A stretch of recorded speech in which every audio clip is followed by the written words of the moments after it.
आराध्य के चरणों में वंदन। आदरणीय सुशील भाई साहब, शांति जी, पाठिया एवं तत्व ज्ञान के सभी ज्ञानार्थियों को मेरा सादर जय जिनेन्द्र। अब हम आज की क्लास शुरू करेंगे। मैं निवेदन करूंगी शांति जी से कि वे हमें नियंठा पढ़ाएं।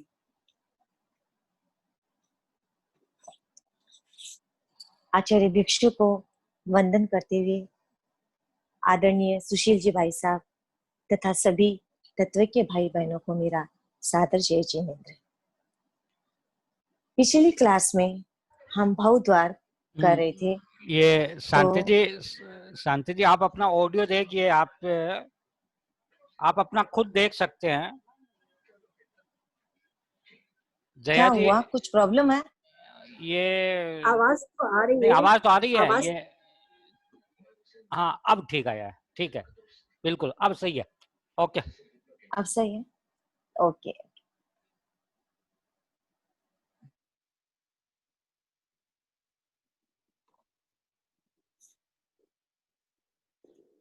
भाई साहब शांति जी को अनम्यूट कर दीजिए, या शांति जी आप अपने आप अनम्यूट हो जाइए। हाँ मैं हो गई। आवाज है। हाँ। Okay, right. पिछली क्लास में हम भावद्वार कर रहे थे, इतने में समय कंप्लीट हो गया था, लेकिन फिर भी आज आकाश द्वार करने से पहले हम लोग भावद्वार वापस करेंगे, क्योंकि भावद्वार और आकाश द्वार इन दोनों का आपस में संबंध है। सबसे पहले है कि पुलाक है वो जघन्य एक भाव कर सकता है और उत्कृष्ट 3 भाव कर सकते हैं। तो यहाँ एक चीज ध्यान में रखिए कि पुलाक, निर्ग्रंथ ये दोनों ही जघन्य एक भाव कर सकते हैं और उत्कृष्ट 3 भाव कर सकते हैं। और बकुश, प्रतिसेवना और कषाय कुशील जघन्य एक भाव कर सकते हैं और उत्कृष्ट 8 भाव कर सकते हैं। और स्नातक है वो एक ही भाव, यानी कि उसी भाव में वो मोक्ष जा सकते हैं।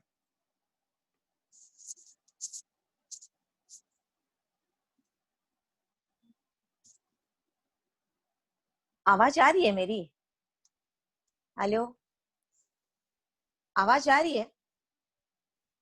आपकी आवाज आ रही है। अच्छे से आ रही है, कोई प्रॉब्लम नहीं, एकदम अच्छे से आ रही है। आप बोलिए। ठीक है, ओके। आकाश द्वार। आकाश का अर्थ है चारित्र की प्राप्ति, यानी चारित्र पर्याय को ग्रहण करना आकाश कहलाता है। इस द्वार में हम ये जानेंगे कि एक भाव में ये सारे नियंठा कितनी बार अपने अपने पद को प्राप्त कर सकते हैं और अनेक भाव में ये कितनी बार अपने अपने पद को प्राप्त कर सकते हैं। यानी कि पुलाक एक भाव में जघन्य एक बार और उत्कृष्ट 3 बार पुलाकत्व को ग्रहण कर सकता है। जैसे आप याद करने के हिसाब से एक चीज याद रखिए कि अगर आपको एक भाव की अपेक्षा से लिखना है तो जघन्य सभी में एक भाव एक बार लिखना है, और अनेक भाव की अपेक्षा से अगर लिखना है तो जघन्य 2 बार लिखना है। ठीक है, ये तो हो गया जघन्य की बात। अब हम चलते हैं उत्कृष्ट की बात। तो उत्कृष्ट पुलाक वाला एक भाव में उत्कृष्ट 3 बार पुलाक को ग्रहण कर सकता है। कहने का मतलब है कि एक भाव में 3 बार वह पुलाक लब्धि को प्राप्त कर सकता है। ठीक, और उत्कृष्ट वह 7 बार प्राप्त कर सकता है। अनेक भाव की अपेक्षा वह 7 बार प्राप्त कर सकता है। ठीक इसी तरह पुलाक, बकुश, प्रतिसेवना और कषाय कुशील ये एक भाव की अपेक्षा जघन्य एक बार, वो मैंने पहले ही बताया, और उत्कृष्ट ये 100 बार प्राप्त कर सकते हैं। यानी 200 से 900 बार तक कोई भी साधु बकुश श्रेणी में अपने आप को वह 200 से 900 बार तक वो उस बकुश पद को प्राप्त कर सकता है। और उत्कृष्ट प्रत्येक 1000 बार, यानी कि 2000 से 9000 बार, यानी ये हुआ अनेक भाव की अपेक्षा वह 2000 से लेके 9000 बार तक बकुश को प्राप्त कर सकता है। ठीक ऐसे ही प्रतिसेवना और कषाय कुशील का है। आगे चलते हैं निर्ग्रंथ का। निर्ग्रंथ है वो जघन्य एक भव की अपेक्षा एक बार और उत्कृष्ट वह दो बार प्राप्त कर सकता है, और अनेक भव की अपेक्षा जघन्य 2 बार और उत्कृष्ट 5 बार वह प्राप्त कर सकता है।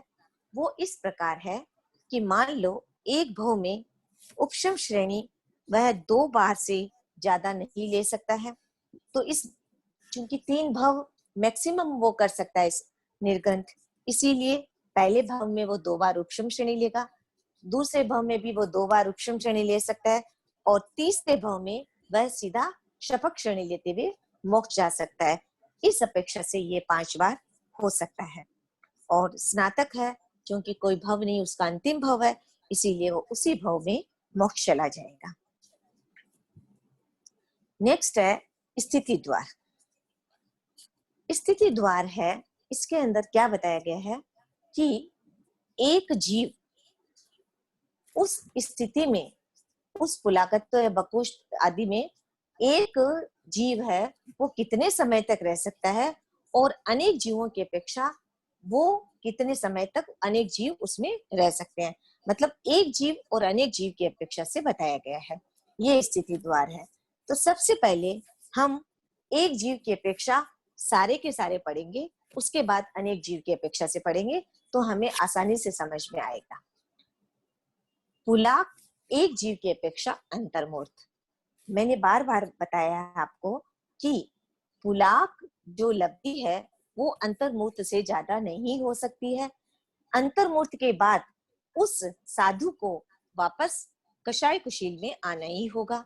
इस अपेक्षा से एक जीव की अपेक्षा पुलाक की स्थिति है वो अंतर्मूर्त की है। उसके बाद आता है बकुश।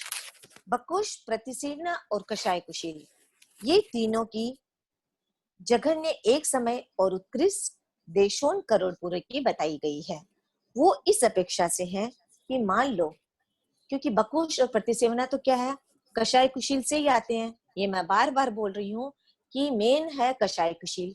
कषाय कुशील से ही कोई साधु पुलाकत्व को ग्रहण कर सकता है, कषाय कुशील से ही वह बकुश बन सकता है, और कषाय कुशील से ही प्रतिसेवना बन सकता है।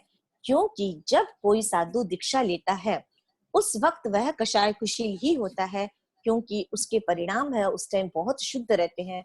उसके बाद वो जैसे जैसे दोष लगाता है, तो मान लो मूल गुण उत्तर गुण में दोष लगाया तो प्रतिसेवना आ गया, मूल गुण उत्तर गुण में दोष लगाया तो बकुश आ गया, लेकिन है तो वो वास्तव में कषाय कुशील साधु ही। तो एक समय की अपेक्षा यह है कि कोई भी साधु अगर बकुश में आया और आते ही एक समय में उसकी मृत्यु हो जाए, कोई साधु प्रतिसेवना में आया आते ही उसकी एक समय में मृत्यु हो जाए, इस अपेक्षा से ये एक समय लिया गया है। उत्कृष्ट देशों करोड़ पूर्व। देशों करोड़ पूर्व का मैंने पिछली क्लास में भी बताया था कि कोई भी करोड़ पूर्व का जो साधु है, करोड़ पूर्व उम्र का साधु है, वो अगर संन्यास लेता है तो कम से कम 9 वर्ष की अवस्था होनी चाहिए। तो वो 9 वर्ष अगर माइनस कर देंगे तो वो देशों करोड़ पूर्व हो जाता है, यानी कुछ कम करोड़ पूर्व। तो देशों करोड़ पूर्व तक भी वह उस अवस्था में, उस पर्याय में रह सकता है। ठीक ऐसे ही प्रतिसेवना है, ठीक ऐसे ही कषाय कुशील है। अब हम चलते हैं निर्ग्रंथ की तरफ। निर्ग्रंथ में क्या है, जघन्य एक समय और उत्कृष्ट अंतर्मूर्त। क्योंकि हम लोग सब जानते हैं कि निर्ग्रंथ कौन से गुणस्थान में होते हैं, 11वें और 12वें में, और 11वां और 12वां दोनों गुणस्थान पहली बात तो अंतर्मूर्त का होता है, और 12वें गुणस्थान में कोई भी जीव काल करता नहीं है तो अंतर्मूर्त ही आएगा उसमें। और जो ये एक समय दिया गया है वो 11वें गुणस्थान की अपेक्षा से दिया गया है कि 11वें गुणस्थान में आते ही कोई निर्ग्रंथ अगर काल कर जाता है तो उसकी जघन्य स्थिति एक समय की होती है। और चूंकि दोनों ही गुणस्थानों का कालमान उत्कृष्ट अंतर्मूर्ति होता है, इसीलिए यहाँ पर स्थिति उत्कृष्ट अंतर्मूर्त की ही दी गई है, उससे ज्यादा हो भी नहीं सकती है। नेक्स्ट है स्नातक। स्नातक में जघन्य अंतर्मूर्त और उत्कृष्ट देशोन करोड़ पूर्व। जो यहाँ पर अंतर्मूर्त दिया गया है कि 13वें गुण स्थान की अपेक्षा से दिया गया है। ऐसे 14 गुण स्थान की भी स्थिति अंतर्मूर्त की है, पर 13वें गुण स्थान की अपेक्षा से ली गई है कि आयुष्य के अंतिम अंतर्मूर्त में केवल ज्ञान की प्राप्ति हो, उस अपेक्षा से अंतर्मूर्त लिया गया है। मान लीजिए कोई भी साधु है, वो 13वें गुण स्थान में गया और उसे केवल ज्ञान की प्राप्ति हुई और उसका आयुष्य का अंतिम मुहूर्त हुए और फिर वो केवल ज्ञान प्राप्त करते ही मोक्ष प्राप्त कर लेता है, उस अपेक्षा से अंतर्मूर्त लिया गया है। और देशोन करोड़ पूर्व ठीक वैसे ही कि कोई भी करोड़ पूर्व वाला साधु 9 वर्ष की अवस्था में वह संयम पर्याय ग्रहण करता है और करोड़ पूर्व तक वह 13वें गुण स्थान में रह सकता है। इस अपेक्षा से इसका देशोन करोड़ पूर्व इसकी स्थिति ली गई है। ये सारी तो बातें मैंने एक जीव की अपेक्षा बताई है, ठीक है। अब आते हैं अनेक जीव की अपेक्षा से। तो अनेक जीव की अपेक्षा से पुलाक की जघन्य एक समय की और उत्कृष्ट अंतर्मूर्त की। अब मैं ये आपको बताना चाहूंगी कि जैसे मान लो ये पूरा अंतर्मूर्त का समय है। अंतर्मूर्त किसे कहते हैं? अंतर्मूर्त 2 समय से लेकर और 48 मिनट में एक समय कम, उस काल को हम अंतर्मूर्त कहेंगे, ठीक है। जैसे कि मान लो एक हम लोग में जैसे ये चलती है ना, क्या बोलते हैं उसको, तप जब चलता है, तो मान लो 1 बजे से लेकर के 2 बजे तक ए की बारी है और 2 बजे से लेकर के 3 बजे तक बी की बारी है, ठीक है।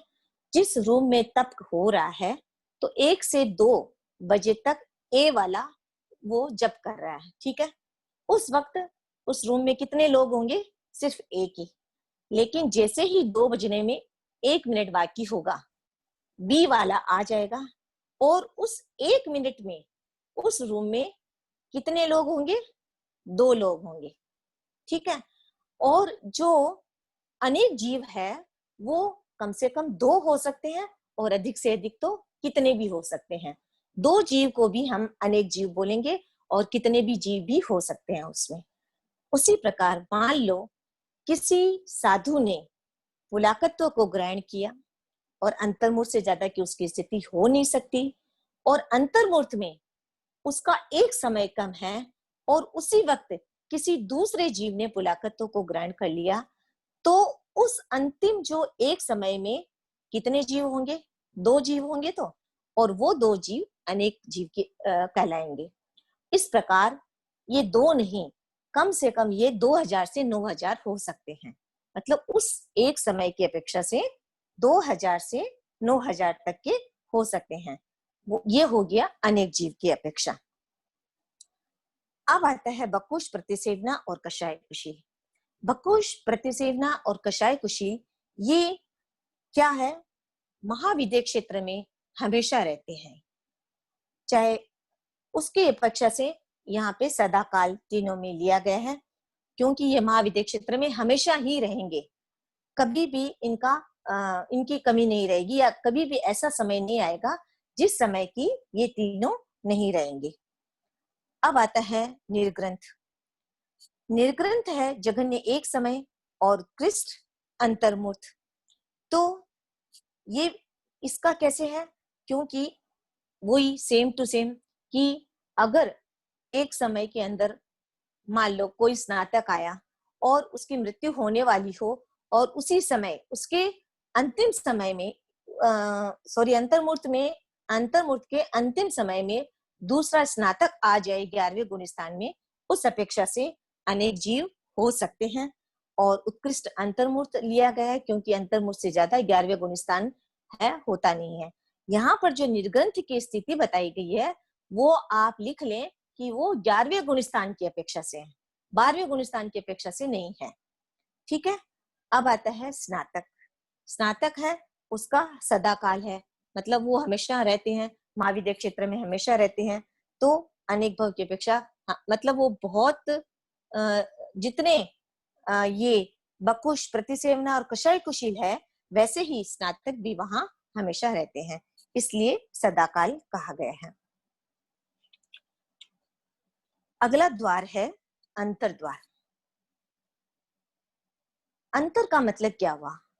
एक पर्याय या एक अवस्था को प्राप्त करने के बाद उसका त्याग करके पुनः उसी पर्याय में जितने समय, उस पर्याय को जितने समय में प्राप्त कर लेता है, उसे अंतर कहते हैं। एक बार मैं फिर बताना चाहूंगी कि एक पर्याय या एक अवस्था को प्राप्त करने के बाद उसका त्याग करके पुनः उसी पर्याय को जितने समय में प्राप्त कर लेते हैं, उसे अंतर कहते हैं। अब आता है कि बकुश, पुलाव, बकुश, प्रतिसेवना, कषाय कुशील और निर्ग्रंथ, इन पांचों नियंत्रों का एक जीव की अपेक्षा से जघन्य अंतर्मूर्त बताया गया है तथा उत्कृष्ट देशोन अर्धपुद्गल परावर्तन बताया गया है। इसका मतलब ये हुआ कि कम से कम अंतर्मूर्त के बाद पुनः उसी पर्याय को प्राप्त किया जा सकता है। जैसे मान लो पुलाकत्व ग्रहण किया, अंतर्मूर्त के बाद वापस वो कषाय कुशील में आया, वापस अंतर्मूर्त के अंदर वह पुलाकत्व को ग्रहण कर सकता है।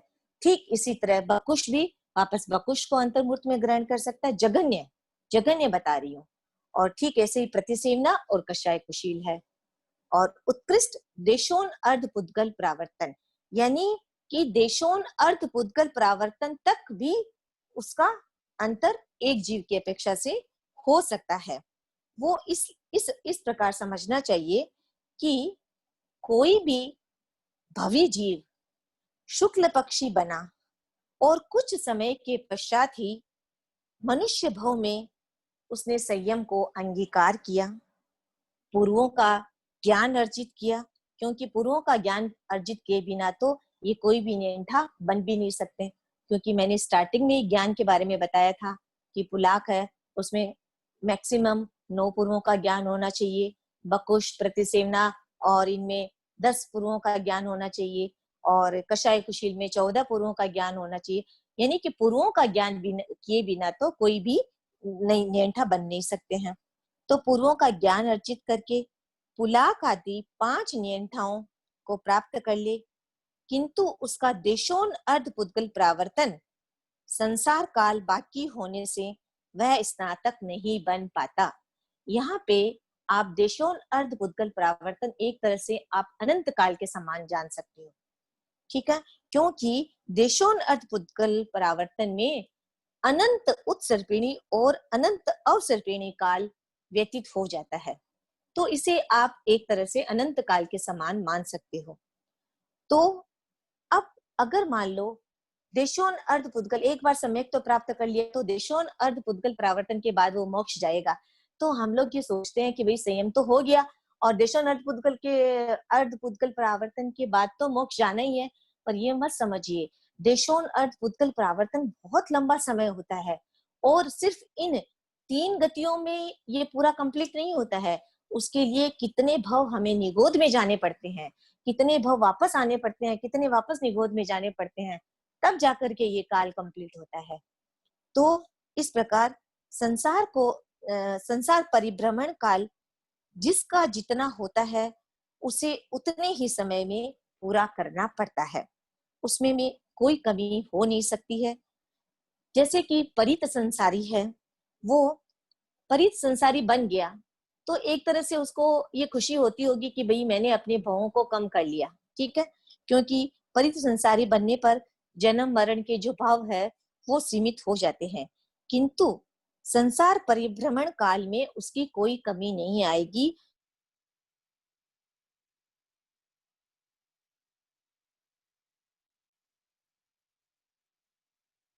काय रूपी वनस्पति में अनंत जन्म मरण करने के बाद फिर वहां से निकल करके और मनुष्य भव में आकर के पुनः पुलाक आदि 5 नियंठा को प्राप्त कर सकता है।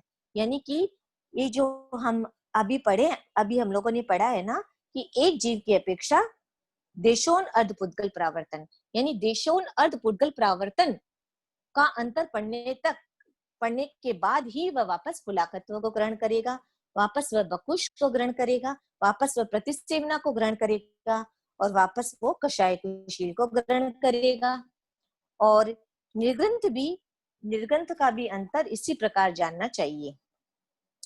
निर्ग्रंथ में एक जीव की अपेक्षा जो अंतर वह 11वें गुणस्थान की अपेक्षा से बताया है, क्योंकि 11वें गुणस्थान वाले जीव की अपेक्षा वाला जीव एक भाव में 2 बार उपशम श्रेणी ले सकता है और वह भी कम से कम अंतर्मूर्त बाद ही दोबारा उसी भाव में उपशम श्रेणी कर सकता है। इसलिए निर्ग्रंथ का समय अंतर्मूर्त का लिया गया है और उत्कृष्ट देशोन अर्धपुद्गल जो प्रावर्तन है वो मैंने पहले ही बताया था कि देशोन अर्धपुद्गल प्रावर्तन बहुत अनंत काल होता है, यानी कि इसमें बहुत सारी अवसर्पिणियां और उत्सर्पिणियां व्यतीत हो जाती है। और स्नातक है उसमें किसी प्रकार का अंतर नहीं है, क्योंकि स्नातक है वो सीधा मोक्ष जाता है। अब हम अनेक जीव की अपेक्षा से पढ़ेंगे। अनेक जीव की अपेक्षा से पुलाक वाला जगन्य एक समय और उत्कृष्ट संख्यात वर्ष ये लिया गया है। इसका ध्यान से सुने कि एक समय का अंतर अर्थात एक के पुलाकपना प्राप्त करने के बाद अगले ही समय में दूसरा पुलाकपने को प्राप्त कर सकता है। समझ गए? ये आगे अनेक जीव की अपेक्षा से है। तो एक ने अगर मान लो किसी साधु ने पुलाकपना प्राप्त किया तो एक समय बाद दूसरा भी पुलाकपने को प्राप्त कर सकता है, लेकिन चाहता से अगर मान लो कोई दूसरा पुलाकपने को प्राप्त न करे तो संख्यात वर्ष बाद कोई न कोई जीव पुलाकपने को प्राप्त करेगा ही करेगा। इसकी अपेक्षा से यह संख्यात वर्ष लिया गया है। बकुश, प्रतिसेवना, कषाय कुशील में अनेक जीवों में अंतर नहीं पड़ता है, क्योंकि ये जीव महाविद्य क्षेत्र में शाश्वत रहते हैं। कषाय कुशील का अंतर जो लिया गया है यहाँ पर शाश्वत, ये जो अंतर नहीं लिया गया है वो आप कषाय कुशील कौन से गुण स्थानों में होता है? 6 से लेके 10वें गुण स्थान पे। लेकिन यहाँ पे जो अंतर बताया गया है, नोट करने वाली बात है कि यहाँ जो अंतर बताया गया है वो 6 और 7वें गुण स्थान की अपेक्षा से बताया गया है कषाय कुशील का, क्योंकि कषाय कुशील क्योंकि 8वां, 9वां और 10वां गुणस्थान की अपेक्षा से नहीं बताया गया है, क्योंकि 8वें से 10वें गुणस्थान है वो शाश्वत नहीं होते हैं। यहाँ पर जो बताया गया वो कि ये शाश्वत है तो अंतर नहीं है, इसका मतलब ये कषाय कुशील महाविद्य में शाश्वत है, तो वहां पर वे 6, 7वें गुणस्थान की अपेक्षा से समझना चाहिए। अब आता है निर्ग्रंथ। निर्ग्रंथ का अंतर जगन्य एक समय और उत्कृष्ट 6 मास बताया गया है, यानी कि एक समय के बाद मान लो कोई जीव निर्ग्रंथ है, उसके एक समय बाद भी दूसरा जीव निर्ग्रंथ हो सकता है, या फिर मान लो अगर कोई निर्ग्रंथपना नहीं आए तो मैक्सिमम 6 महीने के बाद कोई न कोई जीव निर्ग्रंथपने को प्राप्त करेगा ही करेगा। और स्नातक 13वें गुणस्थान वाला जीव है वो हमेशा महाविद्य क्षेत्र में सदा काल मिलने के कारण इसमें कोई अंतर नहीं बताया गया है। नेक्स्ट है समुद्घात द्वार। हमने बहुत सारे ऑडियो में समुद्घात के बारे में सुना, सरला जी ने भी बताया, प्रेमलता जी ने भी बताया, कई बार सुना है। तो ये समुद्घात इस जो द्वार में कि कौन कौन सी नियंठे कौन कौन से समुद्घात करते हैं, समुद्घात 7 होते हैं, और कौन कौन से नियंठे कौन कौन से समुद्घात करते हैं, इस बारे में बताया गया है। तो आगे बढ़ने से पहले थोड़ा बहुत मैं जनरल बात समुद्घात के बारे में बताना चाहूंगी कि मूल शरीर को छोड़े बिना आत्म प्रदेशों को बाहर निकालना और कर्मों की विशेष निर्जरा करना समुद्घात कहलाता है। एक बार वापस बोलती हूँ कि मूल शरीर को छोड़े बिना आत्म प्रदेशों को बाहर निकाल करके कर्मों की विशेष निर्जरा करना समुद्घात कहलाता है। अब जो 7 समुद्घात है उसमें क्या क्या निर्जरित होता है वो मैं आपको बताऊंगी कि जैसे वेदनीय समुद्घात है उसमें असाता वेदनीय का, कषाय समुद्घात में कषाय मौनीय कर्म का, मारणांतिक समुद्घात में आयुष्य कर्म का, विक्रिय समुद्घात में विक्रिय शरीर नाम कर्म का, और तेजस समुद्घात में तेजस शरीर नाम कर्म का, तथा केवली समुद्घात में वेदनीय नाम गोत्रादि कर्म के पूर्वबद्ध दलीक कर्मों की निर्जरा होती है। वेदनीय से लेकर के जो आहारक समुद्घात है, यानी प्रथम 6, ये प्रमादी जीव के होता है, यानी पहले से छठे गुण स्थान तक हो सकता है। और केवली समुद्घात है, वो सिर्फ संयोगी केवली के ही हो सकता है। ये मैंने समुद्घात के बारे में कुछ बात आपको बताई। अब आगे चलते हैं कि कौन कौन से नियम था, कौन कौन से समुद्घात करते हैं।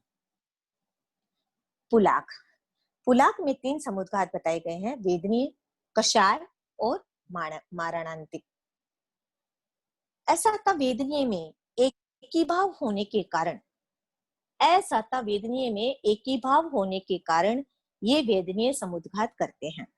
अब आपके मन में ये प्रश्न आया होगा कि जब हमने उदीर्णा द्वार पढ़ा था तो उसमें पढ़ा था कि पुलाक है वो वेदनीय कर्म की उदीर्णा नहीं कर सकते हैं। क्यों नहीं कर सकते हैं? क्योंकि पुलाक वाले अपने उस ध्यान में, अपनी उस साधना में इतनी गहराई से डूब जाते हैं कि अगर जो वेदना हो रही है ना, उसे वे समभाव से सहन करते हैं, और इसके कारण वो वेदनीय कर्म की उदीर्णा नहीं होती है, लेकिन वे वेदनीय समुद्घात कर सकते हैं। और दूसरा कि संज्वलन क्रोध आदि कषायों में, उनमें भी उनका एक ही भाव रहता है, इस अपेक्षा से वे कषाय समुद्घात करते हैं। और मारणिक समुद्घात के बारे में आपको पता ही होगा कि मारणिक समुद्घात करने के बाद अंतर्मूर्त में मृत्यु होना निश्चित रूप से है। लेकिन जब मैंने ये आपको बताया कि पुलाक लब्धि में मरण नहीं करता है, तब फिर मारणिक समुद्घात कैसे करेगा? तो मैं आपको बताऊं कि मारणिक समुद्घात वह क्या करता है, अंतर्मूर्त तो उसकी होती ही है, ये जो पुलाक लब्धि है वो उसकी अंतर्मूर्त की होती है, और अंतिम समय में वह मारणिक समुद्घात करता है, और मारणिक समुद्घात की बाद वह कषाय कुशील को प्राप्त कर लेता है, और फिर वह कषाय कुशील में मरण को प्राप्त करता है, क्योंकि मारणिक समुद्घात करने के पश्चात अंतर्मूर्त में मृत्यु होना निश्चित है। तो वो फिर कषाय कुशील बनेगा, उसके बाद वो कषाय कुशील में मरण को प्राप्त करेगा। नेक्स्ट है बकुश और प्रतिसेवना में 4 समुद्घात बताए गए हैं। इसमें एक आहारक और ले लिया गया है, बाकी तो 3 उपरोक्त जैसे ही है। और मिच्छामि दुक्कडम, आहारक नहीं, वेक्रिय लिया गया है, और बाकी 3 तो ऊपर जैसे ही है उसमें, और वेक्रिय भी लिया गया है और तेजस भी लिया गया है। इसके अंदर 5 समुद्घात लिए गए हैं, तो 3 तो ऊपर के जैसे हैं, बाकी वेक्रिय और तेजस 2 और लिया गया है। तो वेक्रिय लब्धि व तेजस लब्धि का वो प्रयोग कर सकते हैं, किंतु उनमें आहारक लब्धि नहीं होती है, इसलिए वे आहारक समुद्घात नहीं कर सकते हैं। क्यों नहीं कर सकते? क्योंकि आहारक समुद्घात करने के लिए 14 पुरुओं का ज्ञान होना आवश्यक है, जबकि बकुश और प्रतिसेवना में 10 पुरुओं का ज्ञान होता है, इसीलिए वे आहारक समुद्घात उनमें नहीं लिया गया है। अब आता है कषाय कुशील, बाकी के तो सारे है ही है, उनमें एक आहारक भी आ जाता है, यानी केवली को छोड़ करके बाकी 6 के 6 समुद्घात उनमें लिए गए हैं। तो क्योंकि कषाय कुशील है, वो 14 पुरुओं का ज्ञान होता है उनमें, इस अपेक्षा से वो उनके अंदर 6 के 6 समुद्घात हो सकते हैं। अब आता है निर्ग्रंथ है वो 11वें और 12वें गुणस्थान वाला साधु होता है, और 11वें और 12वें गुणस्थान में पूर्ण रूप से अप्रमत्तता होती है, और इसीलिए उसमें कोई भी समुद्घात नहीं होता है। अब आपके मन में ये प्रश्न आया होगा कि 11वें 12वें में ही क्यों, 7वां 8वां 9वां 10वां ये गुणस्थान भी तो अप्रमत्त है। जी हाँ, 7वें से लेकर के 12वें गुणस्थान तक कोई भी समुद्घात नहीं होता है, क्योंकि उस समय बिल्कुल पूर्ण अप्रमत्तता रहती है। अब आता है कि स्नातक, नेक्स्ट आता है स्नातक। स्नातक में सिर्फ एक केवली समुद्घात ही लिया गया है, क्योंकि 13वें गुणस्थान में सहयोगी केवली में किसी किसी में समुद्घात हो सकता है, सामान्य केवली में ही केवली समुद्घात हो सकता है, और बाकी जैसे कौन केवली समुद्घात, जो समुद्घात होता है वो अपने आप हो जाता है, करना नहीं पड़ता है केवलियों को, वो अपने आप स्वयं में ही हो जाता है। और वो किस प्रकार के केवलियों में होता है, ये मैं उसके लिए आपको 2 बातें बताना चाहूंगी। पहला, कि जिन केवलियों की केवल ज्ञान प्राप्ति के समय 6 माह अथवा उससे कम आयु शेष रहे, मतलब केवल ज्ञान प्राप्ति के समय 6 माह की या उससे कम की आयु शेष रहती है, तो वे केवली, उन केवलियों के केवली समुद्घात होता है। और 6 माह से अधिक अगर आयु रहे तो कोई कोई तो केवली समुद्घात करते हैं, अर्थात वे क्या करते हैं, आयुष्य कर्म के जो दलीप कर्म हैं उनकी अपेक्षा वेदनीय नाम और गोत्र कर्म के अगर दलीप कर्म अधिक हो तो उनको बराबर करने के लिए वे समुद्घात करते हैं, उसे केवली समुद्घात कहा गया है। केवली समुद्घात होने के अंतर्मुहूर्त के बाद ही वह जीव योगों का निरोध करता है तथा अयोगी केवली बनकर के 4 घाती कर्मों का क्षय करके सिद्ध बुद्ध और मुक्त हो जाता है। ये हो गया हमारा समुद्घात द्वार। नेक्स्ट चलते हैं क्षेत्र द्वार। क्षेत्र द्वार और स्पर्शन द्वार दोनों सेम ही है, कोई अंतर नहीं है उसमें। क्षेत्र के बारे में बताया गया है और इसमें उस क्षेत्र की स्पर्शना के बारे में बताया गया है। तो मैं क्षेत्र द्वारा आपको समझाने की कोशिश कर रही हूँ और स्पर्शना द्वारा आप स्वतः ही समझ जाएंगे। इसमें लिखा हुआ है कि पुलाक के लिए लिखा गया है लोक के असंख्यातवें भाग में अड़ाई द्वीप में। इसका मतलब क्या हुआ? इसका मतलब हुआ कि जो ये पुलाक आदि जो जितने भी नियंठे हैं, 6 के 6 नियंठे हैं, वो कहाँ है? लोक के संख्यात भाग में ही तो स्थित है, लोक के असंख्यात भाग में भी तो स्थित है, पूरे लोक में तो है नहीं, असंख्यातवें भाग में स्थित है। और जो स्नातक है वो लोक के असंख्यातवें भाग में भी है और संपूर्ण लोक में भी है। वो कैसे हैं वो मैं आपको बताऊंगी आगे। पहले अपने ये जानेंगे कि सारे साधु है वो अधिकांशतः 15 कर्म भूमि में ही होते हैं।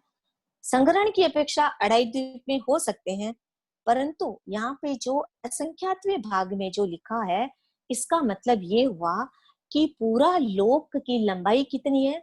14 रज्जु की है। और 14 रज्जु वाले जो लोक है उसकी अपेक्षा जो ये क्षेत्र है जहां पर ये नियंठे होते हैं वो तो असंख्यातवा भाग ही हुआ ना, उस अपेक्षा से लोक का असंख्यातवा भाग कहा गया है। और स्नातक है वो ऐसे तो लोक के असंख्यातवें भाग में है, लेकिन जब वो केवली समुद्घात करते हैं तो चौथे और 5वें समय में उनके आत्म प्रदेश पूरे लोक में फैल जाते हैं, उस अपेक्षा से संपूर्ण लोक कहा गया है। इसी अपेक्षा से संपूर्ण लोक कहा गया है। और वैसे सारे नियंठाएं जितने भी नियंठा है वो लोक के असंख्यात भाग में ही होते हैं।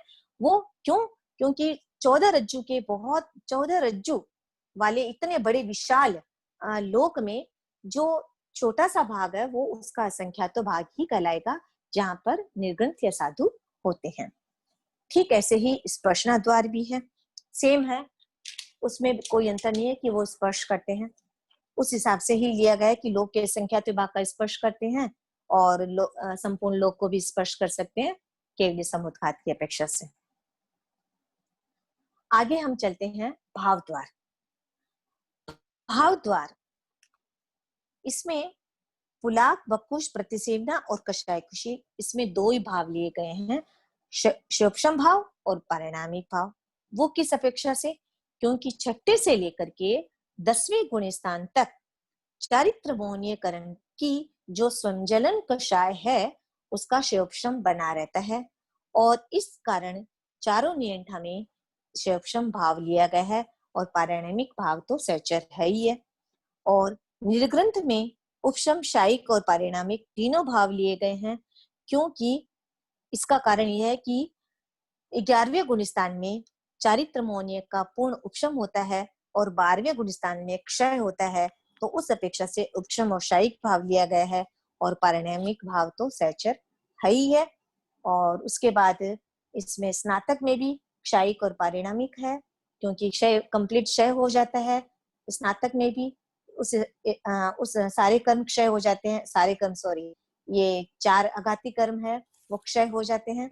उस अपेक्षा से 4 घाती कर्म मिच्छामि दुक्कडम 4 घाती कर्म क्षय हो जाते हैं, उस अपेक्षा से शायिक भाव लिया गया है और पारिणामिक भाव है वो सहचर है। शांति जी, जय जिनेंद्र, हाँ जी, ये आपका हाँ जी। समय ऑलमोस्ट हमारा हो गया है अच्छा, आज का ठीक है, समय।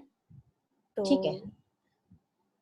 आपको बहुत बहुत धन्यवाद एवं आभार इतनी अच्छी तरह से हमें समझाने के लिए। और किसी की जिज्ञासा हो तो रख सकते हैं, वैसे समय बहुत कम है, 1 मिनट में शायद बंद हो जाएगी मीटिंग। फिर भी अगर कोई पूछना चाहे तो चैट बॉक्स में डाल दे, नहीं तो फिर हम ग्रुप में पूछ लेंगे। किसी भी की भी कोई जिज्ञासा हो आज तो। सुशील जी भाई साहब नहीं है क्या? नहीं है, वो भी हैं।